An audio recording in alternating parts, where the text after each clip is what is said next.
बिस्मिल्लाहिर्रहमानिर्रहीम। अस्सलाम वालेकुम पाकिस्तान। मैं हूं हैदर मेहदी और ये है वॉइस ऑफ फ्री पाकिस्तान, आज़ाद पाकिस्तान की आवाज़ आपके लिए।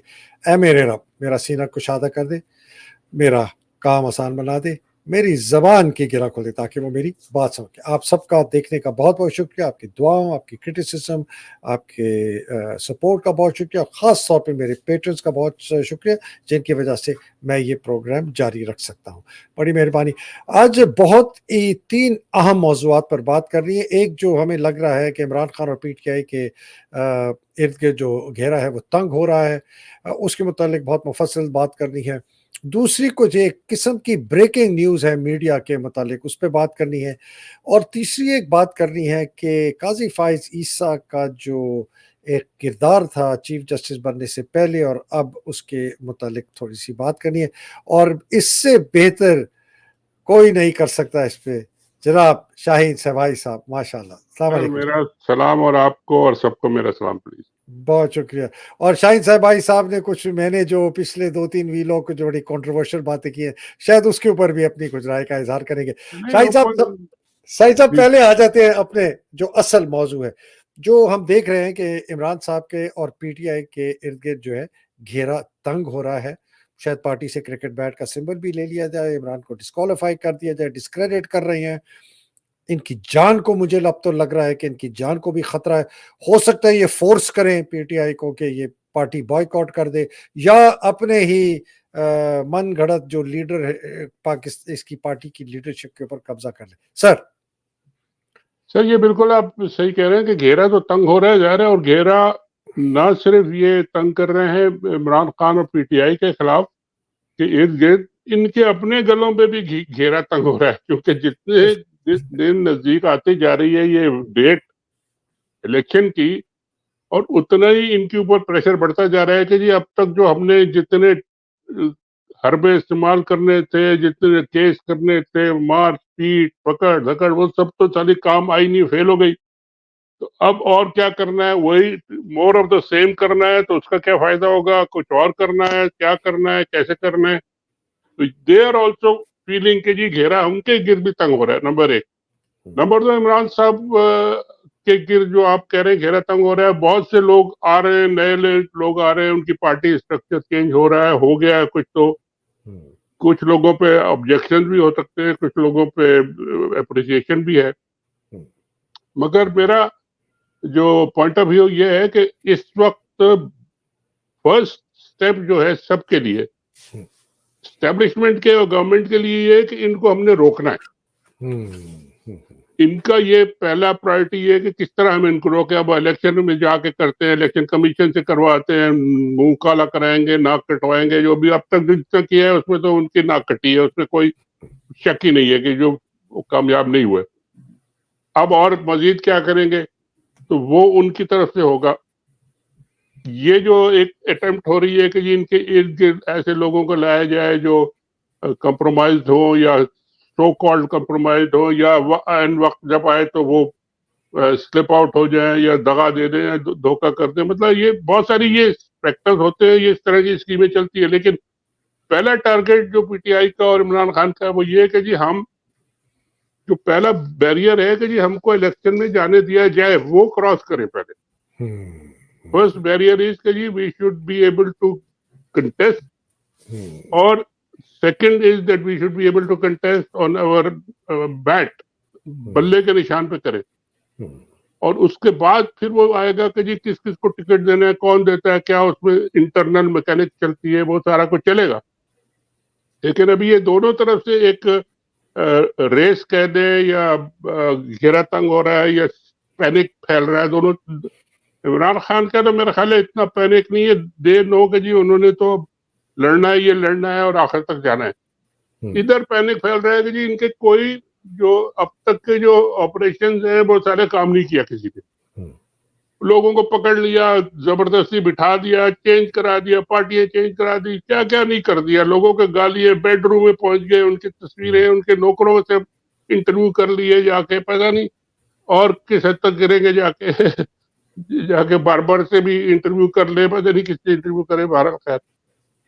तो असली बात यह है कि जी ये टाइम तो हर एक को फील हो रहा है, और सबसे इम्पोर्टेंट बात यह है कि कई पार्टीज मिलके ये कोशिश कर रही है कि जी अगर ये घेरा इनके गिर्द तंग नहीं होता और हमारी जो एस्टेब्लिशमेंट और इन सब की नून लीग और इनके जो एक कॉम्बिनेशन है ये कामयाब नहीं होता तो इलेक्शन को ही आगे बढ़ा दें और इलेक्शन को ही पोस्टपोन कर दें। तो सर ये भी एक ट्रैक चल रहा है कि जी इलेक्शन कर दे। एक ट्रैक किसी ने ये छोड़ा है, मुझे पीटीआई वालों से तो मैं नहीं कह सकता कि उन्होंने छोड़ा है, क्योंकि इमरान खान ने तो 2 दिन पहले बड़ा क्लियरली कहा था कि जी हमने इलेक्शन लड़ना है, पुरजोर लड़ना है, जो भी हो। किसी ने ये भी ट्रैक छोड़ दिया है कि जी इलेक्शन को बाइकआउट करने की बात कर रहे हैं ये। अब मैंने पता नहीं कौन कर रहा है, किसने की है, नहीं की है, कहाँ से की है, लेकिन खैर सर जी ये जो मैं तस्वीर दिखा रहा हूँ, ये सर पीटीआई के एक टिकट होल्डर है या जिनको दिया जा रहा है, ये उनके घर जो है। और इस तरह ये कल रात का हमला है और ये कह रहे हैं कि ये कोई मकबूजा कश्मीर भी नहीं है, शादरा लाहौर है। और घर ये सैयद अली गिलानी का नहीं है, सैयद यासिर गिलानी का है, जो पीटीआई का टिकट होल्डर है। देखिए सर, जिस क्या ये सर इस लेवल की बर्बरियत है, ये तो कुछ भी नहीं है। अब इस आदमी अगर ये मिल गया, इसके साथ जो करेंगे, इसकी माओ बहनों बेटियों के साथ जो करेंगे, उसका कौन जवाब देगा सर हमारे मुल्क में? सर, ये जवाबों की लिस्ट जो है ना, ये तो बहुत लंबी हो चुकी है और बहुत बड़ी और स्ट्रांग लिस्ट है। ये तो पता नहीं कितने कितने लोगों को, किस किस तरह के लोगों को कहाँ कहाँ से जवाब देने पड़ेंगे, या फिर बाद में वो फिर माफिया मांग के कहेंगे जी हमें जबरदस्ती कराया गया, वो फिर दूसरे पर इल्जाम लगाएंगे वो उसने किया, मुझसे कराया, उसने कराया। पता नहीं कहाँ ऊपर तक कहाँ तक जाएगी बात। ये तो गेम्स हैं अभी जो चल रहे हैं, ये होंगे और इनकी तैयारी भी मेरा ख्याल है की है और सब कर रहे हैं तैयारी, क्योंकि ये एक्सपेक्टेड है कि जब उनको अपने मर्जी के रिजल्ट नजर नहीं आएंगे इलेक्शन में, तो फिर सारी गंदी गेम्स होंगी कि या तो इलेक्शन हो तो हमारी मर्जी का रिजल्ट हो, या इलेक्शन ही ना हो। और पता नहीं, अब सुना यही है कि हमारे आर्मी चीफ साहब भी आ रहे हैं अमेरिका, तो वो भी कुछ इसी किस्म की बातें बातें करेंगे, कुछ इन मसलों पर बातें भी होंगी शायद कि जी आप करना क्या इस चाह रहे हैं। इस पे आते हैं सर, इस पे आते हैं जी जरा। मैं जी पहले आपका मैं तज्जिया दो चीजों पे लेना चाहता सर। हूँ। एक, बल्कि तीन। एक, अगर इन्हें इमरान को डिस्क्वालीफाई कर दिया, बल्ला इनका बैट का सिंबल ले लिया, और एक और ये आखिरी हरबा जो इनका है कि जी पीटीआई को चूंकि उनके इंट्रा पार्टी इलेक्शन ठीक नहीं हुए, तो ये पार्टी जो है इसको इस इलेक्शन में हिस्सा लेने की इजाजत नहीं दी गई। अगर ये तीन चीजें हो गई, इमरान की डिस्क्वालिफिकेशन, बल्ला ले लिया गया, हाँ जी। और पार्टी को इजाजत नहीं दी, तो फिर आप क्या देखते हैं सर 8 फरवरी? सर, तो फिर इलेक्शन कराने की जरूरत क्या है? फिर तो ऑलरेडी जो लोग बैठे हैं इन्हीं को बस वो दे दें और कहें आप बैठ जाएं। फिर कंटेस्ट कहाँ, किसके दरमियान, किस में होगा, और उसको मानेगा कौन दुनिया भर में और पाकिस्तान में? और क्या लोग आसानी से ये निगल लेंगे कि जी बस जो आपने कह दिया वो आपका हुक्म सर आंखों पे? सर, और लोग इंतजार में बैठे हैं कि जी हमें इलेक्शन में वोट डालने का मौका मिले, और इसलिए लोग बाहर नहीं निकल रहे, लड़ नहीं रहे। केपीके में तो फिर भी लोग निकल के प्रोटेस्ट कर रहे हैं और अपना प्रेजेंस शो कर रहे हैं। पंजाब में भी शुरू हो रहा है कई जगह। लेकिन अगर उनको ये पता चल गया कि जी इन सब लोगों को मना कर दिया, बैन कर दिया, तो फिर तो उनके पास ऑप्शन ही नहीं है। फिर निकल के बाहर शोर मचाएंगे, जितनी भी कुव्वत में उनकी पावर है, फिर शो करेंगे। तो ये इलेक्शन तो फिर सारा हवा में हो जाएगा। इनको मौका मिल जाएगा कि जी बड़ा शोर मच रहा है, गड़बड़ है, इलेक्शन नहीं होते, अभी बाद में करेंगे। हम्म। तो लेकिन आप समझ रहे हैं कि अगर ये करेंगे, लोग बाहर निकलेंगे, शोर शराबा होगा, तोड़ बिल्कुल फोड़ होगी, हालात ऐसे, ये कहेंगे कि जी अब तो हालात इतने खराब हो गए हैं, हालात जो हैं, ये गोलियां चल गई हैं, लोग मर रहे हैं, बिल्कुल तो जी अभी इस वक्त जो है ना जी इलेक्शन नहीं कराने। और वो केपी के गवर्नर ने और बलूचिस्तान वाले ने तो पहले ही कह दिया, फजलुर रहमान ने भी कह दिया, पीपल्स पार्टी भी दबे पांव कह रही है, नवाज शरीफ के लोग भी कह रहे हैं। तो फिर इनको एक, आप समझते हैं कि इससे इनको जवाब मिल जाएगा इलेक्शन ना करने फिर का? उनको तो एक जवाब चाहिए ना इस वक्त। तो इस वक्त तो जो गवर्नमेंट और जो काकड़ साहब तो बड़े पक्के पक्के प्राइम मिनिस्टर बन के हर जगह फिर रहे हैं और बातें ऐसी कर रहे हैं जैसे वो तो कुछ 2-4 साल रहेंगे और पूरा मुल्क चेंज कर देंगे। वो तो ट्राई यही कर रहे हैं कि जी ये इलेक्शन क्या है, ये आपने बीच में नखरा डाला हुआ है, इसको परे करें और हमें काम करने दें। तो अगर ये सारा कुछ करके उनको मौका मिलता है तो वो तो बड़े खुश होंगे कि जी लो हो गया जी, अब देखें हम क्या करें, अब तो हो ही नहीं सकता। अच्छा सर, तो अब इसको जोड़ते हैं आसिम की अमेरिका की विजिट से। अगर ये एक ऑप्शन इन्होंने रखा हुआ है कि यार इस तरह अगर किया हमने तो गड़बड़ होगी, तो क्या ख्याल है कि उसके बाद फिर ये इनका नेक्स्ट ये होगा कि जी इलेक्शन नहीं कराते। तो आपका क्या ख्याल है, ये अमेरिका जाके उनसे फिर इजाज़त लेगा कि जी इस तरह का मैं करूँगा, तो आप इसको मान लेंगे? देखिए 2 चीज़ें हैं इसमें। एक तो ये है कि सब मानते हैं ये और सब यही कह रहे हैं कि जी इलेक्शन ये नहीं कराना चाहते, लेकिन प्रेशर है आईएमएफ का और बाकी बाहर के मुल्कों का कि आपने इलेक्शन कराना है, क्योंकि ये उसके बगैर जो भी सेटअप है आपका ये एक्सेप्टेबल नहीं है और आपको पैसे और इन्वेस्टमेंट और जो भी आपको देना है वो सारा कुछ इस तरीके से नहीं हो सकता कि आप आधी पार्टी को सिस्टम से बाहर रखे हो, वो शोर मचा रहे हो पूरे पाकिस्तान में और हम आपको बिलियंस ऑफ डॉलर दे रहे हो कि जी आप सड़कें बनाए, ये करें, ये नहीं चलेगा। तो इलेक्शन तो हो ही रहा है under pressure of the IMF and world bank and America. अब उनको जाके ये कहेंगे कि जी हमें इलेक्शन तो हम कराने को तैयार हैं और करा रहे हैं, लेकिन देखिए जी गड़बड़ें आ रही हैं। अब गड़बड़ें क्या आ रही हैं? वो गड़बड़ें खुद ही क्रिएट कर रहे हैं ये कि इनको माइनस करा दो, इनको इलेक्शन कमीशन से बाहर कर दो, इनको आप डिबार कर दो। तो ये भी सारा मिली भगत है और ये लोग समझते हैं सर, ये बात आप ना भूलें कि ये सारी टैक्टिक्स जो हैं ये सारी दुनिया भर में लोग डिस्कस कर रहे हैं, उनको पता है, उन्होंने कुछ हद तक उसमें आंखें बंद की हुई है कि जी ठीक है आपने जैसे इलेक्शन करने कर लें, लेकिन अगर आप बिल्कुल वो भी ना कर सके, टूटे फूटे टूटे भजे तो फिर वो कहेंगे कि जी ये तो नहीं, ये मंजूर है, ये दिस इज नॉट एक्सेप्टेबल। तो पैसे वैसे कोई नहीं मिलेंगे, कोई कुछ फायदा नहीं होगा इनका, आगे कोई मामला चलेगा नहीं, इनके जो बिलियंस की इंतजार कर रहे हैं तो वो तो कहीं आने वाले नहीं है, तो फिर क्या करेगा ये? इसी तरह लूड़ी लंगड़ी हुकूमत चलती रहेगी तो फिर अंदर से ही कोई फड्डा निकलेगा कि यार ये आपने कब तक चलाना है, ऐसा ठीक करें इसको। ये तो ज़ियाउल हक वाली फिर आप सर बात कर नहीं, नहीं रियली, सर जी बिकॉज़ बिल्कुल जब आप आप सारे रास्ते बंद कर दें। बंद कर दीजिए एग्जैक्टली। हुँ, तो वो जियाउल साहब का तो यही हुआ था। वो अमेरिका वाले भी कह के थक गए थे कि यार मानता ही नहीं है ये, तो बहुत फिर वो आखिर में उन्होंने कहा कि जी चलो जो भी होना है फिर हो जाए। तो अब इनका अगर अभी जियाउल हक तो खैर 8-10 साल कितने साल बैठा रहा ना, 11 साल 77 से लेके 88 तक, 88 तक, 11 तो साल। 11 साल तक तो वो बैठा रहा। 88 में जाके उनके साथ फिर वो आम आम वाम का उनको मसला हुआ। हुँ, तो ये तो अभी शुरू किया है इन्होंने। अब 1 इनके साल हो गया इनको। इनके पास तो 6 महीने साल का टाइम भी नहीं है, क्योंकि इतने ज्यादा इकोनॉमिक प्रॉब्लम्स इतने हैं और इतने जो लोगों ने कमिटमेंट किए है, जो लोगों ने कहा है कि हम पैसे देंगे आपको, हम आपकी हेल्प करना चाहते हैं, लेकिन आप अपना हाउस तो ठीक करें। अब वो अच्छा सर, हाउस जी हाउस तो ठीक नहीं कर सकते। अच्छा सर, से एक मैं मफ़रूज़ा जोड़ता हूँ।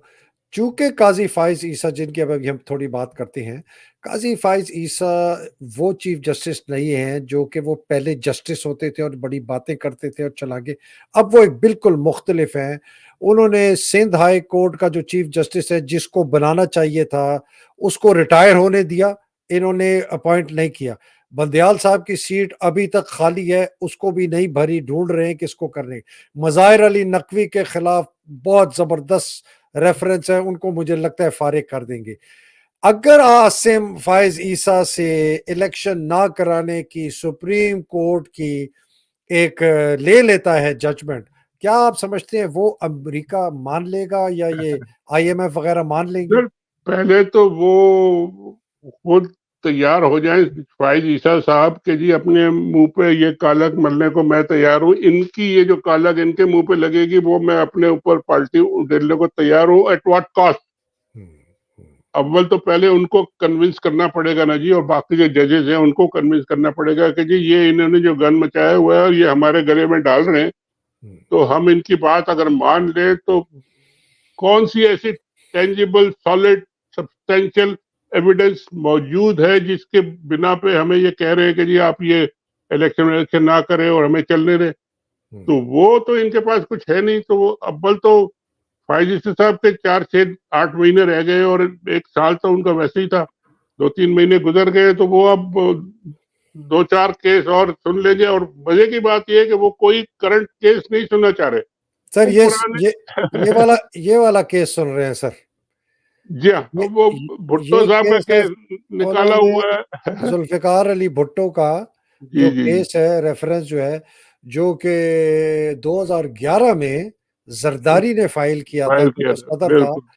उसके अंदर सर जरा बेंच के नाम देखें, 9 खुद है, तारिक मसूद बिकाऊ है, मंसूर अली शाह बिकाऊ है, या अफरीदी कोई शायद इंडिपेंडेंट जजमेंट दे दें, अमीनुद्दीन खान है वो इनके साथ है, जमाल खान मंदोखेल इनके साथ है, मोहम्मद अली मजहर बहुत माइल्ड आदमी है, वो इन जहाँ फैज ईसा साहब देखें वो भी वहीं देखेगा, हसन अस्करी रिजवी साहब भी इसी तरह उसी तरफ देखेंगे, और मुसर्रत हिलाली इनकी है। ये 9 मेंबर में ना एजाजुल एहसन, ना अपने मुनीब अख्तर, ना जी। आयशा मलिक, जो कि ये इंडिपेंडेंट, जो ना शाहिद, जो कि इंडिपेंडेंट और बड़ी अपनी राय रख। सर इसमें मुझे जो कंफ्यूजन एक हो रहा है मुझे, ज़रा हाँ, हो सकता है आप क्लियर करें। हाँ। ये जो इन्होंने केस उठाया है, इनके उठाने का मकसद क्या है? क्या प्रूव क्या करना चाहते हैं ये कि पिछली सुप्रीम कोर्ट ने गलत फैसला किया था, या या ज़ियाउल हक ने उनको गलत फांसी चढ़ाया था, या किस पे इल्ज़ाम ये देना चाहते हैं और क्या करना चाहते हैं? सर मैंने पूछा एक साहब से, उन्होंने कहा कि जी काजी फाइज ईसा जो है ना, वो 2 काम कर रहा है। दिल से तो वो फौज से नफरत करता है, इसलिए कि वो समझता है कि फौज ने तबाही की है। आसिम के सामने वो डरा हुआ है, इसलिए कि आसिम ने उसको कहा है कि तुझे मैं 5 साल तक चीफ जस्टिस बनाऊं। तो वो जाहिर करना चाहता है कि मैं फौज को जो है ना चारों शाने चित करूंगा। पहले मैं इस केस के साथ लेके, फिर मैं फैजाबाद केस के साथ लेके, उसके साथ जो उसने कहा तीसरी बात है, ये अपना बदला लेना चाहता है बाजवा के खिलाफ और फैज हमीद के खिलाफ और इमरान खान के खिलाफ, बिकॉज ये समझता है कि इमरान खान ने जो माफी मांगी है वो ऐसी है, वो बिल्कुल इमरान खान को पता था, उसने जानबूझकर मेरी बेइज्जती करवाई। हालांकि इस आदमी ने सर खुद पब्लिकली कहा, जजेस के सामने कहा कि ये मेरे पैसों से मेरी बीवी ने खरीदा, आप लोगों को क्या मकसद है? तो ये एक अजीब किस्म का 45 साल पुराना केस है, और 45 घंटे पहलों से जो ज्यादतियां हो रही हैं, 45 दिन से जो ज्यादतियां हो रही हैं, वो नज़र नहीं आ रही 45 मुझे। हफ्तों से जो ज्यादतियां हो रही हैं, उसका इसको कोई नजर नहीं आ रहा है सर ये। So it is very sir confusing. Sir बात ये है कि ये अपने आप को क्लियर करना चाह रहे हैं कि हमने बड़ा अच्छा किया, हम फौज के खिलाफ जी जी दे जी। देंगे कि जी को गलत फैसला, या तो पहले तो जुडिशरी के खिलाफ देना पड़ेगा ना कि जी उन्होंने इनको कन्विक्ट गलत किया, सजाए मौत भुट्टो साहब को गलत दी गई, बिल्कुल। और फिर फौज को करना पड़ेगा कि जी गलत थी 5-4 या जो भी था उसका जजमेंट, हम्म। उसकी बेसिस पे लटका दिया फौज ने, तो वो भी गलत किया थी। दोनों को मेरे ख्याल है एक साथ और अपने सर ये मुशर्रफ का भी लाएंगे, ये पूरा वो बेंच लेके बीच में जी। आएंगे तो जिसने मुशर्रफ को एंडोर्स किया, ये फिर तो उनको भी रगड़ेंगे, उसके ये साथ ये मुजाहिर अली नकवी को भी रगड़ेंगे। तो ये पुराने सारे केस अगर अपने पुरानी जो इनकी प्रॉब्लम्स हैं, या जो भी इनको अपनी अना का मसला है, या अपने आप को क्लियर करना है, वो उसमें फंसे रहेंगे। ये तो आजकल ये जो मसले हो रहे हैं, दुनिया भर के मसले, पाकिस्तान फंसा हुआ है, इसको कौन ठीक करेगा? और ये अगर कर भी लें तो चले, जुडिशरी को कहेंगे उन्होंने गलत फैसला किया था 5-4 पे, तो अपना इंस्टीट्यूशन को खराब करेंगे, या जो भी कहेंगे, या फौज को कहेंगे कि ये उन्होंने गलत कहा था, उनको निकाल के उनको ऑफिशियल स्टेट बरियल आप अनाउंस करेंगे, क्या करेंगे?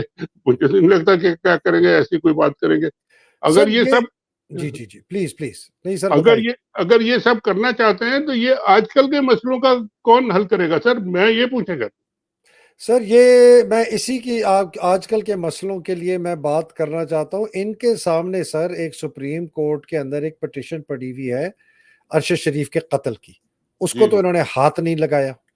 इमरान रियाज खान के अगवा का इन्होंने हाथ नहीं लगाया। सवाती के साथ जो हुई नहीं कुछ, सदाकत अली अब्बासी के साथ जो हुआ, जो रोज लोग उठाए जा रहे हैं, और कल को फिर आके अब्बासी, अभी उनका एक और आया, उसने कहा कि जी मैं जो हूँ मैं भी पार्टी छोड़ रहा हूँ। तो ये इनको नजर, और हालांकि सर ये जो मैं ट्वीट दिखा रहा हूँ ये आरएसएफ की है, रिपोर्टर सांस फ्रंटियर की, और ये जी। ट्वीट है आज की। उन्होंने कहा अच्छा। है कि जी ये बिल्कुल जो कीनिया और पाकिस्तान हम कर अर्ज करते हैं यूनाइटेड नेशंस को कि ये कौन से वाक़यात थे जो अरशद शरीफ के जिसकी वजह से अरशद शरीफ का कत्ल हुआ। कोई कोऑपरेशन नहीं हो रही, कोई ट्रांसपेरेंसी नहीं है, बिल्कुल कुछ नजर नहीं आ रहा। ये तो हमारे दिलो जान के साथ ये केसेस लगे हुए हैं सर। इमरान खान के ऊपर असैसिनेशन का अटेम्प्ट का केस है, इमरान खान की अभी एफआईआर नहीं जमा करा सकता। आसिम के खिलाफ केस है कि ये गैर कानूनी गैर आईनी चीफ है। जी बिल्कुल। इतने केसेस इनके पास हैं जो मौजूदा हालात को जो अगर संवार सकता है ये आदमी, ये पाकिस्तान का सबसे बड़ा हीरो बन सकता है सर, लेकिन ये नहीं कर रहे। सर आपने पहले कहा था कि जी इनको या तो खौफ है, आसिम मुनीर से डर रहे हैं, या 4-5 साल का कोई लालच दिया गया है कि जी आपको चीफ जस्टिस बना देंगे या पता नहीं सदर पाकिस्तान बना देंगे या व्हाटएवर। तो ये तो मतलब है कि अगर ये सारी जो इस वक्त पल्स जो है पूरे कौम की पल्स इन केसेस में जो आप दिखा रहे हैं कि जी इनका क्या होता है, और आप अगर मुशर्रफ और भुट्टो और जियाउल हक और उससे पहले के भी आप चले जाए, लियाकत अली खान का मर्डर और बेनजीर का मर्डर, बहुत सारे इन्वेस्टिगेट करते रहे, आपके तो 4-6 महीने जो है ना वो तो वैसे ही गुजर जाएंगे। फिर उसके बाद आपको दोबारा 5 साल के लिए लाया जाएगा, तो आपको कोई, मुझे नहीं समझ आती ये लोग अपनी अकल खो चुके हैं या डर डर की वजह से। जो आपने कहा था डर गए, डर किस बात का है भाई? आपको कोई कत्ल कर रहा है या क्या कर रहा है?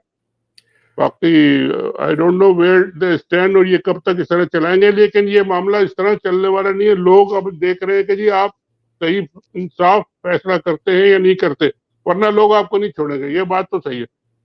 भले वो जिस तरीके से आपको गालियां दे, ट्वीट करें, आपको ट्रोल करें, आपके ऊपर जूता फेंके, टमाटर फेंके, जो भी करें, मतलब आपको फेस करना पड़ेगा।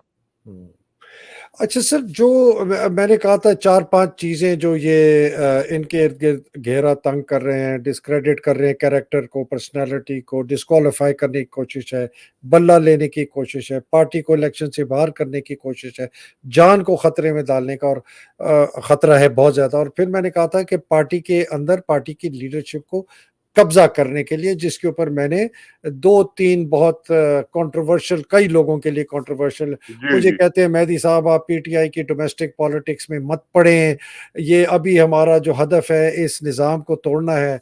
मैंने कहा मैं बिल्कुल आपसे एग्री करता हूँ, बिल्कुल ये हदफ है, लेकिन अगर वो हदफ आपने कर लिया और आपकी जो पार्टी है वो आ गई एस्टेब्लिशमेंट के हाथ, तो फिर आप क्या करेंगे?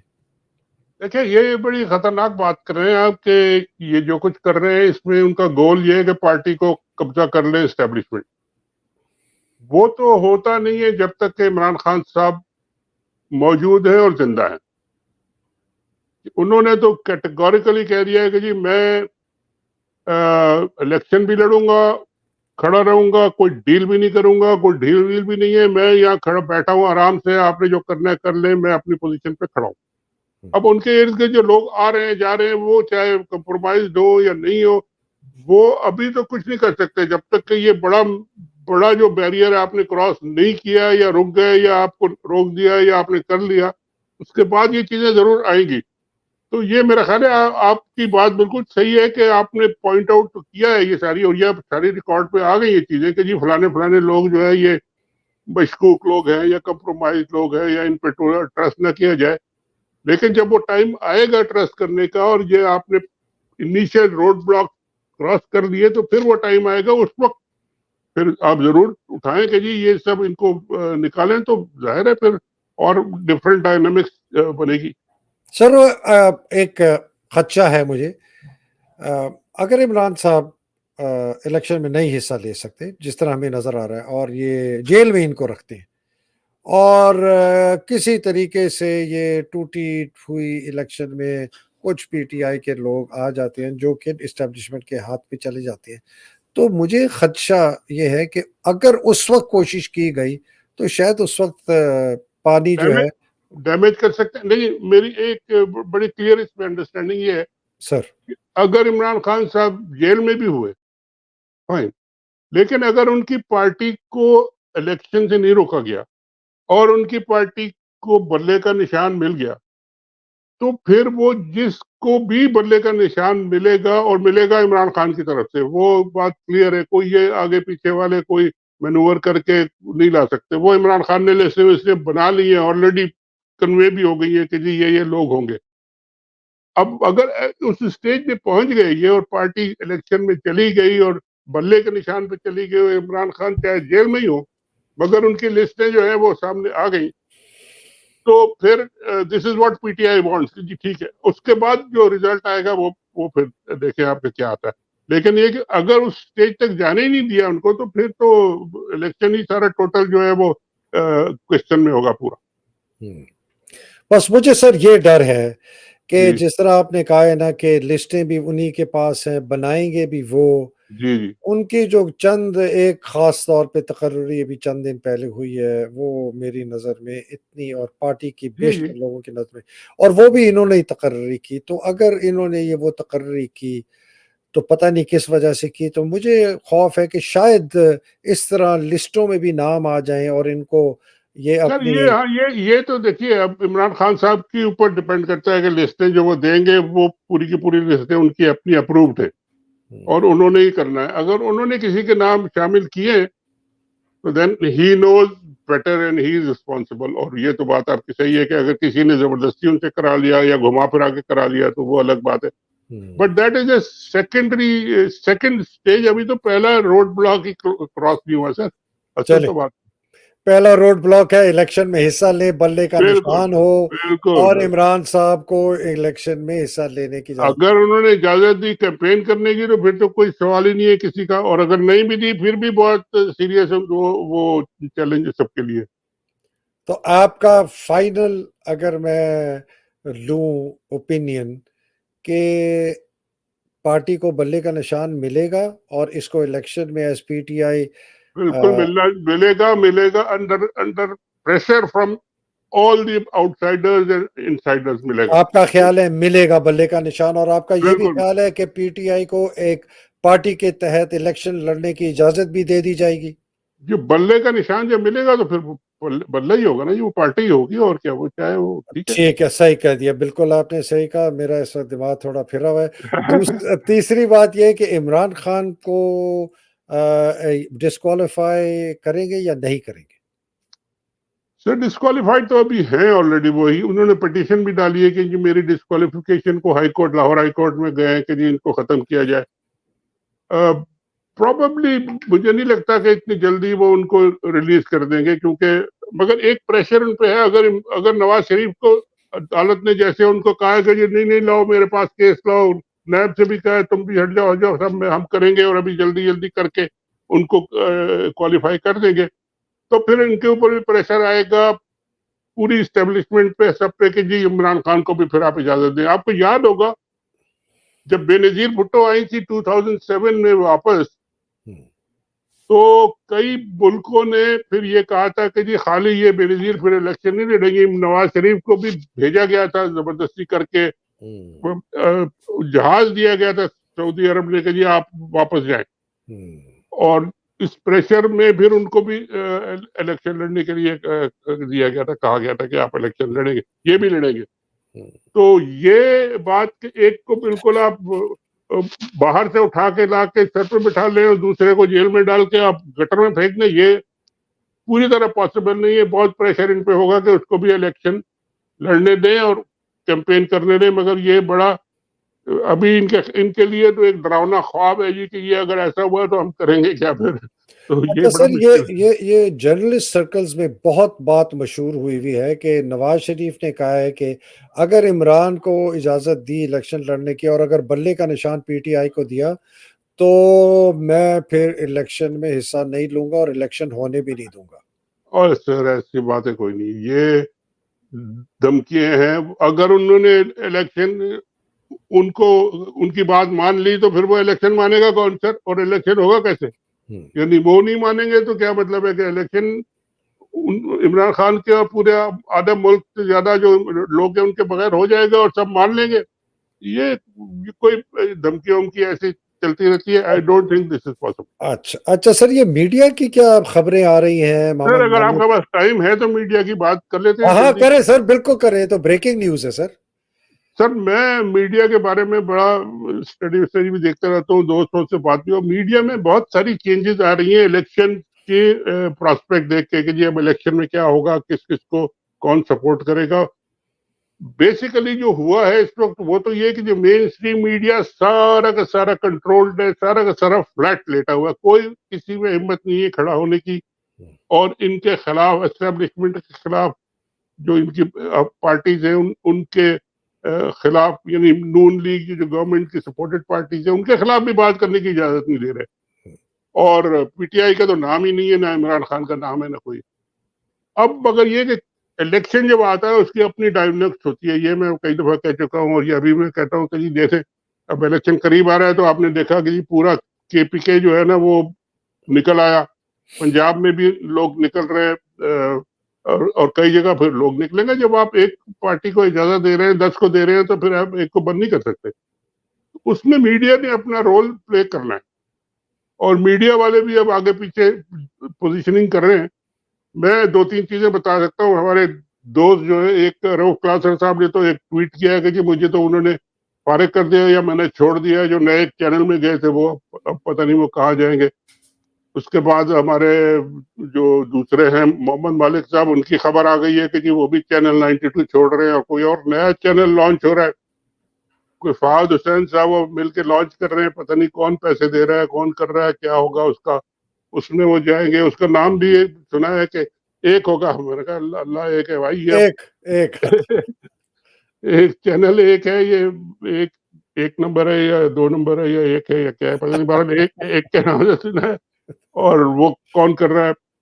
दूसरे जो है, जो एस्टेब्लिश चैनल है, वो आपके बोल का हम सुन रहे हैं कि जी वो पीपीपी वाले खरीद रहे हैं। शर्जील मेमन साहब ने बड़े पैसे वैसे जमा किए हुए हैं, उनको भी छोड़ दिया सारे केसेस में, तो अब वो पैसे लगा के वो उनको बोल वालों को खरीद रहे हैं।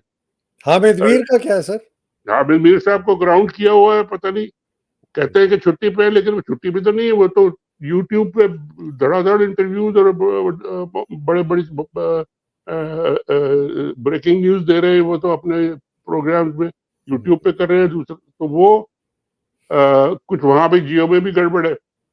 और तो ये सारी जो खिचड़ी जो पक रही है, इसमें सबसे बड़ा इंपॉर्टेंट रोल जो है वो ये आपकी जो माफिया है, कंस्ट्रक्शन की माफिया, रियाज मलिक और ये बिल्डिंग बनाने वाले और सड़कें बनाने वाले, और उसमें आर्मी वाले भी बहुत सारे, तो वो लोग सबसे ज्यादा ये चैनल बनाने और खरीदने के चक्कर में। तो अब अगर ये सारी चीजें हो गई तो पाकिस्तान में मीडिया तो फिर मीडिया का नाम, जर्नलिज्म का नाम नहीं होगा, उसको कंस्ट्रक्शन मीडिया कह ले आप या कुछ और मीडिया कह ले। वो उनकी खबरें चलाएगा कि जी आज इतनी बिल्डिंग खड़ी हो गई, आज इतनी सड़क गिर गई, आज बन गई, आज फलाने हमारे जो है वो जहाज में बैठ के चले गए आगे। बस खबरें वबरें, या कोई उसमें बहुत बुरे हालात मुझे नजर आ रहे हैं। उनकी प्रोफेशनलिज्म और उनके प्रोफेशन पे बहुत बुरा वक्त आने वाला है और आ चुका है ऑलरेडी। सर ये मगर निजाम उसमें एक अच्छी बात ये कि एक रिसेंट सर्वे आया था, उसमें 65-70% लोगों ने तो मेन स्ट्रीम टीवी देखना छोड़ दिया, वो सारे यूट्यूब और वीलॉग पे आ गए। तो ये आप लोगों का फायदा है, हम लोगों का फायदा है, क्योंकि बाकी लोग भी सब उसमें आएंगे और आपके प्रोग्राम देखेंगे और चलेंगे। आप जरूर बढ़ चढ़ के प्रोग्राम करें और लोग आपको ज्यादा बिलीव भी करते हैं, वो करेंगे। सर बहुत शुक्रिया सर। ये जो मैं आपने जिस तरह डिस्क्राइब किया है पूरा सिनारियो, जिस तरह फौज ने कब्जा किया हुआ है पूरे निज़ाम पर और अब मीडिया पर तकरीबन फौज का कब्जा है, तकरीबन 100% कब्जा है। वो जरा सी भी क्रिटिसिज्म बर्दाश्त नहीं करते। ये मालिक का, क्लासरा का, हामिद मीर का आपने बताया। सर ये सस्टेनेबल है नहीं, ये रह नहीं सकता, ये टूट जाएगा किसी ना किसी तरीके से। सर मगर मैं तो हैरान ही होता हूँ कि मालिक साहब का मैंने सुना कि जी अब वो जो नया चैनल बन रहा है उसमें उनको 70 लाख की सैलरी मिलेगी और पता नहीं और पर मिला के 1 करोड़ रुपए महीना मिलेगा।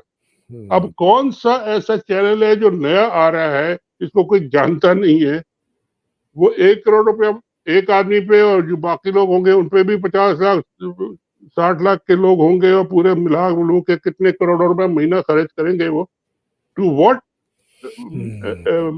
क्या चाहिए, क्या उनको, मतलब क्या है उनका गोल, क्या है उनका टारगेट, क्या है उनका इतने पैसा खर्च करने का? क्या वो हर एक के खिलाफ वो बेडरूम के स्कैंडल निकालेंगे या क्या करेंगे, या गंदा गंदा करेंगे लोगों को, क्या what does it mean? Sir ये गोबेल्स का मॉडल है कि आप एक बयानिए को लेके, बिल्कुल झूठे बयानिए को लेके बार बार बार बार बार बार, और पाकिस्तान में तमाम मीडिया को कैप्चर करके वो बयानी दी तो आप कर, लेकिन वो फेल हो चुका है, हम देख के। तो मैं इसलिए कह रहा हूँ कि मुझे तो ये लगता नहीं है सर कि ये होगा सर। आज उनका गोल अचीव नहीं होगा ये, मगर चेंजेस तो हो रही है ना। ओके, बहुत बिल्कुल आप सही कह रहे हैं सर। और ये मुझे तो एक इतना बहुत खतरा लग रहा है कि ये जो फाउंडेशंस है पाकिस्तान की, बेसिक फाउंडेशंस, ये कमजोर होके टूट जाएगा और पता नहीं राख से क्या निकलेगा उस आग के जलने के बाद। अल्लाह अल्लाह खैर माफ करे। करे, अभी तो दो अल्लाह तीन खैर। बड़े बड़े बड़े आपके सामने जिसे कहना है मोमेंट्स हैं या आ रहे हैं। एक तो इलेक्शन आ रहा है, एक आपका ये सारा नई सिस्टम जो दोबारा हिल रहा है, फिर आपके ये कोर्ट्स के मसले चल रहे हैं। तो ये प्रोसेस तरह सही स्मूथली गुजर जाए, एक नया सेटअप अगर इलेक्शन से आ जाए, तो फिर तो शायद कुछ बात कर सकते हैं कि जी क्या होगा। अगर ये इसी तरह चलता रहा तो ये तो कुछ दिन में नहीं चलेगा, क्योंकि असल बात ये है कि जी आपकी मईशत को आपके दोस्त ये वो कोई आपको पैसा देने को तैयार ही नहीं है और ना देगा अगर ऐसे ही चलेगा। ठीक, बहुत शुक्रिया सर, बहुत शुक्रिया। अल्लाह सुब्हान ताला आपको हिफ्ज़ थैंक मान यू में सर, रखे सर, अहल व इंशाल्लाह इयाल को हिफ्ज़ मान में रखे, जरूर। पाकिस्तान को अपने हिफ्ज़ मान में रखे, पाकिस्तान की हकीकी आज़ादी की जो जंग लड़े अल्लाह सुब्हान ताला उनको हिफ्ज़ मान में रखे, जो बेचारे मुसीबतों में हैं, कैद में हैं, अल्लाह सुब्हान ताला उनकी मुश्किलें आसान करे, और जो शहीद हो गए उनके दर्जात बुलंद करे। आमीन आमीन पाकिस्तान सर। जिंदाबाद, पाकिस्तान पाइंदाबाद। इलाही बहुत आमीन। अस्सलाम वालेकुम, खुदा थैंक यू, खुदा हाफिज। बहुत शुक्रिया सर, अल्लाह हाफ़िज़।